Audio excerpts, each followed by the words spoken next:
بسم اللہ الرحمن الرحیم۔ بسم اللہ الرحمن الرحیم۔ علم حدیث اور اصول حدیث کا آج سبق نمبر 20 ہے۔ آج کے سبق کا عنوان ہے حدیث کا عہد انتخاب۔ آج کے سبق میں ہم حدیث کے عہد انتخاب کے بارے میں گفتگو کریں گے، یعنی اس سے پہلے حدیث کے مختلف ادوار پر گفتگو کی تھی، جس میں سب سے پہلے صحابہ کرام کا زمانہ تھا کہ احادیث کو متفرق طور پر جمع کیا گیا، پھر احادیث کا جو عہد ترتیب اور تصنیف تھا جو تابعین کے زمانے کے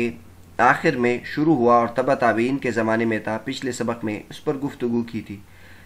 اور اس کے بعد پھر 3 صدی ہجری میں حدیث کا عہد انتخاب شروع ہوا، جس میں مختلف عنوانات پر احادیث کو جمع کیا گیا۔ اس سے پہلے سبق میں ہم نے حدیث کے عہد تصنیف اور ترتیب کے بارے میں گفتگو کی تھی، اور یہ بتایا تھا کہ یہ عہد صغار تابعین اور تبع تابعین کا زمانہ تھا۔ اس عہد کی تصانیف کی خصوصیات بھی ذکر کی تھی کہ اس عہد میں احادیث صرف متفرق طور پر جمع نہیں کیے گئے بلکہ مرتب طور پر جمع کیے گئے، اور اس کے ساتھ ساتھ احادیث نبی کریم صلی اللہ علیہ وسلم کے حدیث کے ساتھ اقوال صحابہ اور تابعین کا بھی اضافہ کیا گیا، اور احادیث کو ابواب اور کتب پر مرتب کیا گیا۔ پھر اس عہد کی جو اہم کتابیں ہیں وہ آپ کے سامنے ذکر کی تھی، جیسے کتاب الاثار امام ابو حنیفہ رحمۃ اللہ علیہ کی، موطا امام مالک رحمۃ اللہ علیہ کی، اور امام ابو داود طیالسی رحمۃ اللہ علیہ کی مسند، اس طرح امام حمیدی رحمۃ اللہ علیہ کی مسند، اور امام اسحاق بن راہویہ رحمۃ اللہ علیہ کی مسند، اور امام احمد بن حنبل رحمۃ اللہ علیہ کی مسند، اور امام بزار رحمۃ اللہ علیہ کی مسند، اور یہ بتایا تھا کہ یہ سب اہم جو حدیث کے یہ الحمدللہ مطبوع شکل میں موجود بھی ہیں۔ آج کے سبق میں ہم حدیث کا جو عہد انتخاب ہے اس کے بارے میں بتائیں گے۔ یہ جو زمانہ تھا یہ 3 صدی ہجری کا تھا۔ اس عہد کی تصانیف کی خصوصیات یہ ہے کہ احادیث رسول کو حدیث صحابہ و تابعین سے جدا کیا گیا۔ جیسے کہ پہلے بتایا تھا، اس سے پہلے جو عہد تھا اس میں نبی کریم صلی اللہ علیہ وسلم کے حدیث اور صحابہ کرام کے حدیث اور تابعین کے حدیث اس سب کو اکٹھے ذکر کیا جاتا تھا۔ جیسے کہ مثلا آپ مصنف ابن ابی شیبہ دیکھ لیں، مصنف عبدالرزاق دیکھ لیں، تو اس میں نبی کریم صلی اللہ علیہ وسلم کے حدیث کے ساتھ ساتھ صحابہ کرام کے فتاویٰ، تابعین کے اقوال، یہ سب اس میں موجود تھے۔ لیکن جب حدیث کا عہد انتخاب شروع ہوا تو اس زمانے میں محدثین نے صرف احادیث رسول کو بنیاد بنایا۔ اس زمانے میں احادیث کے درجات صحت اور ضعف کا بھی خیال رکھا گیا، چونکہ اس سے پہلے کا جو دور تھا اس میں اسانید بہت کم تھی، جس کی وجہ سے احادیث کے ضعف اس میں بہت زیادہ نہیں ہوتا تھا، حدیث بہت زیادہ ضعیف نہیں ہوتی تھی۔ لیکن اس زمانے میں 3 صدی ہجری میں چونکہ حدیث لمبی ہو گئی اور اس میں بعض ایسے روات بھی آ گئے جو ضعیف تھے، تو لہٰذا محدثین نے اس بات کا خیال رکھا کہ جب وہ حدیث ذکر کرتے تھے تو ساتھ صحت اور ضعف کا بھی خیال رکھتے تھے۔ بعض محدثین نے تو ایسا کیا کہ صرف صحیح حدیث کا انتخاب کیا، بعض محدثین نے اگر صحیح اور ضعیف دونوں کو ذکر کیا ہے تو ساتھ اس بات کو بھی ذکر کیا ہے کہ یہ صحیح ہے یا ضعیف ہے۔ تیسرے نمبر پر اس زمانے کی جو خصوصیت ہے وہ یہ ہے کہ کتب حدیث میں تنوع آ گیا، جیسے مثلا مسانید، صحاح، سنن، مختلف الحدیث، یعنی اس سے پہلے جو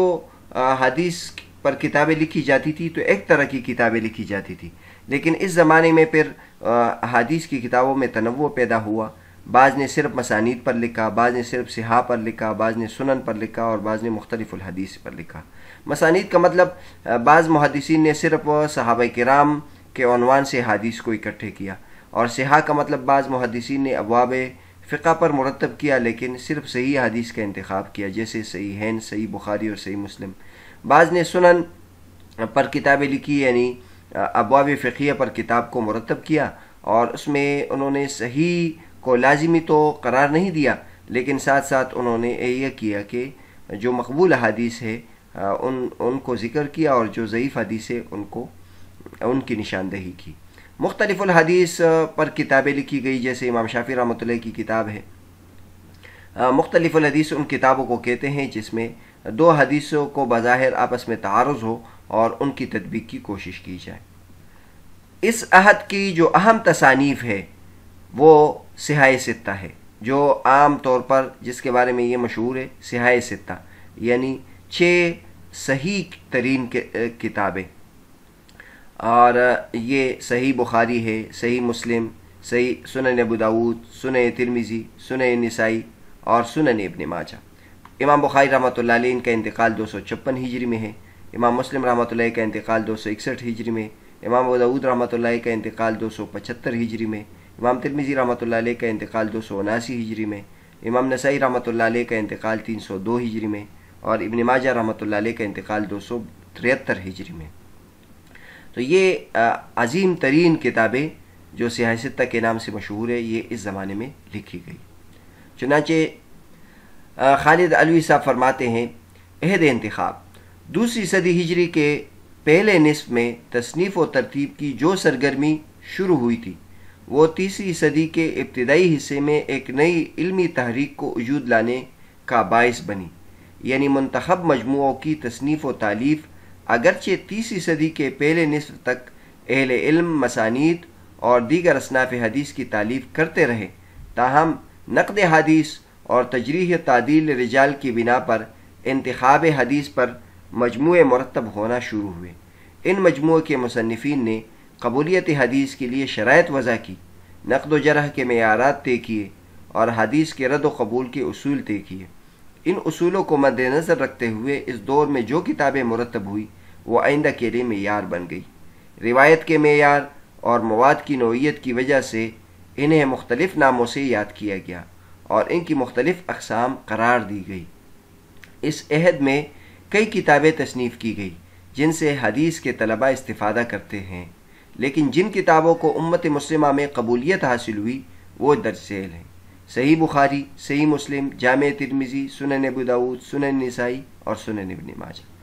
یہ کتب قرن ثالث کے مدونہ ہے اور علم حدیث میں سب سے زیادہ مستند اور صحیح سمجھی جاتی ہے۔ انہیں صحاح ستہ کے نام سے بھی یاد کیا جاتا ہے۔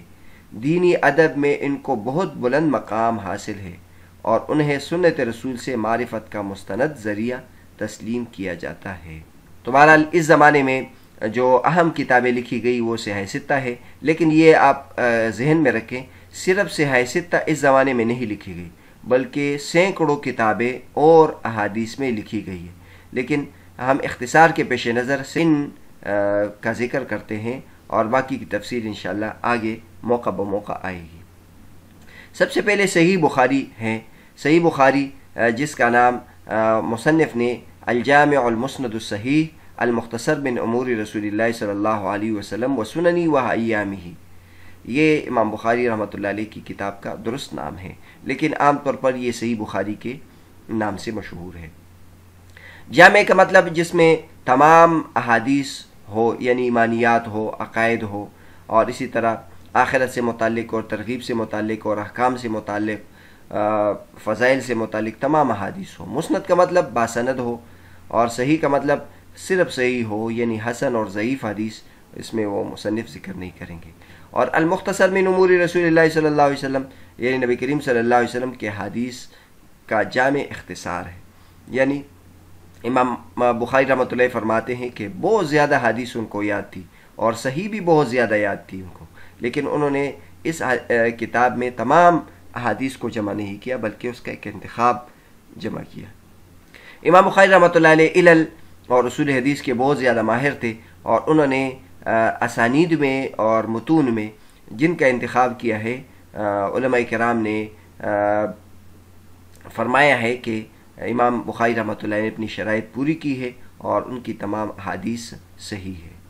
بخاری شریف جب سے لکھی گئی اس کو بہت زیادہ قبولیت ملی ہے، اور اس کے بعد اس کے کئی شروحات لکھی گئی ہے،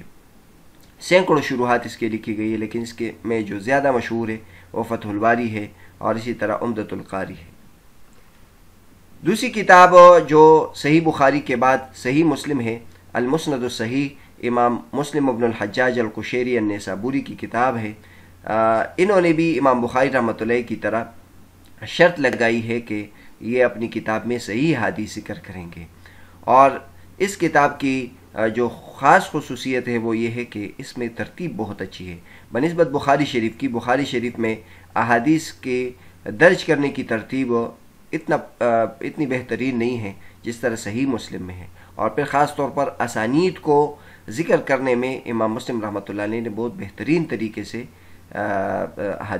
اسانید ذکر کیے ہیں۔ امام مسلم رحمۃ اللہ علیہ نے بہت زیادہ احتیاط کیا ہے، اپنی یہ کتاب امام ابو زرع رازی رحمۃ اللہ علیہ کو پیش کیا تھا، اور انہوں نے جن احادیث کو نشان زد کیا تھا انہوں نے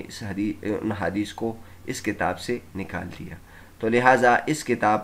میں امام مسلم رحمۃ اللہ کے ساتھ ساتھ امام ابو زرع رازی رحمۃ اللہ علیہ بھی کی تصحیح بھی شامل ہے۔ امام مسلم رحمۃ اللہ علیہ نے بہت زیادہ اس میں احتیاط کی ہے، اور صرف ان روات سے اس میں احادیث ذکر کیے ہیں جو صحیح ہے اور ان کی سند متصل ہے۔ اس کتاب کی ایک خصوصیت یہ ہے کہ مقدمے میں امام مسلم رحمۃ اللہ علیہ نے اصول حدیث کے مباحث ذکر کیے ہیں، اور یہ اصول حدیث پر ایک قدیم ترین کتاب شمار کی جاتی ہے۔ امام مسلم رحمۃ اللہ علیہ نے اس قدر اہتمام کیا ہے کہ اپنا کلام یعنی جو ترجمۃ الباب ہے وہ بھی انہوں نے اس میں ذکر نہیں کیا، یہ ترجمۃ الباب بعد کے علماء کرام نے اس میں اضافہ کیا ہے۔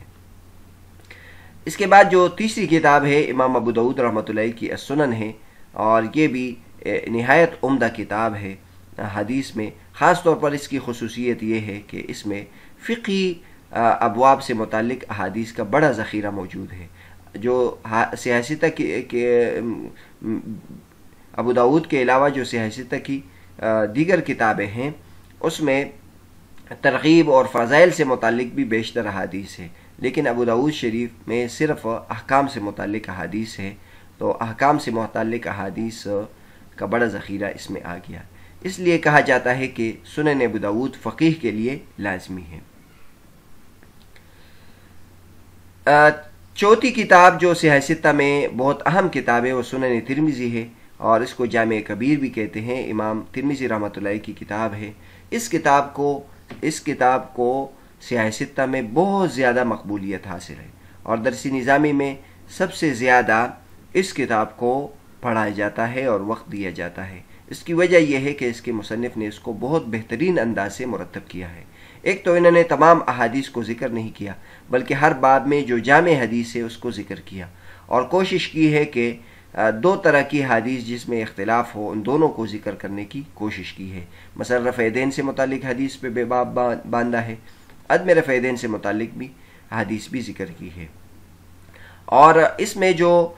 فقہاء کا اختلاف ہے وہ بھی انہوں نے اہتمام کے ساتھ ذکر کیا۔ امام شافعی رحمۃ اللہ کا کیا مسلک ہے، امام مالک کا کیا مسلک ہے، امام اسحاق بن راہوے کا کیا مسلک ہے، اہل کوفہ کا کیا مسلک ہے، تو مذاہب کا بھی التزام کیا ہے۔ ساتھ ساتھ امام ترمذی رحمۃ اللہ نے حدیث پر احکامات بھی لگائے ہیں، یہ حدیث حسن ہے، یہ صحیح ہے، راویوں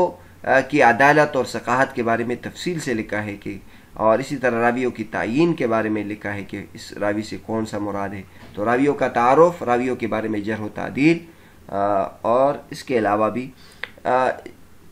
ایک حدیث ذکر کرنے کے علاوہ جو اس باب میں دیگر حدیث ہے اس کی طرف بھی اشارہ کیا ہے۔ مثلا حضرت عائشہ رضی اللہ عنہ کی حدیث ذکر کی ہے، اور اس باب میں 5-6 اور صحابہ کرام کی حدیث بھی ہے تو ان کی طرف بھی اشارہ کیا ہے، اور کبھی کبھی اس کو بھی ذکر کر دیتے ہیں۔ امام ترمذی رحمۃ اللہ کی اس کتاب کی خصوصیت ہے کہ انہوں نے بھی کتاب کے آخر میں العلل کے نام سے ایک مقدمہ لکھا ہے، جس میں انہوں نے اپنی کتاب کی ترتیب اور اصول حدیث کے کئی مباحث لکھے ہیں۔ 5ویں نمبر پر امام نسائی رحمۃ اللہ کی کتاب ہے المجتبی، جس کو سنن صغریٰ بھی کہتے ہیں۔ امام نسائی رحمۃ اللہ علیہ کی ایک سنن کبریٰ ہے اور ایک سنن صغریٰ ہے۔ سیاستہ میں جو شمار ہوتی ہے وہ کتاب المجتبی ہے، یعنی سنن صغریٰ اس کا شمار ہوتا ہے۔ امام نسائی رحمۃ اللہ علیہ بھی جرح و تعدیل کے امام ہیں، اور بعض جرح و تعدیل میں تو یہ امام بخاری اور امام مسلم وغیرہ سے بھی زیادہ سخت ہے، لہٰذا ان کی یہ کتاب بھی انتہائی اہم کتاب ہے۔ خاص طور پر راویوں پر جرح و تعدیل کے بارے میں ان کی یہ کتاب بہت مصادر میں شمار ہوتی ہے۔ چھٹے نمبر پر سنن ابن ماجہ ہے۔ محمد بن یزید ابن ماجہ القزوینی جن کا انتقال 273 ہجری ہے، یہ بھی صحیح ستہ میں شمار ہوتی ہے۔ بعض حضرات نے صحیح ستہ میں اس کی جگہ مسند دارمی کو شمار کیا ہے، تو بہرحال یہ بھی اہم کتاب ہے۔ بعض اسانید اس کے انتہائی عالی ہیں، اور البتہ اس میں یہ ہے کہ بعض احادیث موضوع اس میں آ گئے ہیں، جس کی وجہ سے اس کا جو درجہ ہے وہ صحیح ستہ کی دیگر کتابوں کی بنسبت کمزور ہے۔ تو بہرحال آج کے سبق میں ہم نے حدیث کے عہد انتخاب میں جو کتابیں لکھی گئی تھی اس کے بارے میں تعارف کیا، اور یہ بتایا کہ یہ 30 صدی ہجری کا زمانہ تھا۔ اس عہد کی تصانیف کی خصوصیات یہ ہے کہ اس میں احادیث رسول کو احادیث صحابہ اور تابعین سے ممتاز کیا گیا، اور مرفوع احادیث کو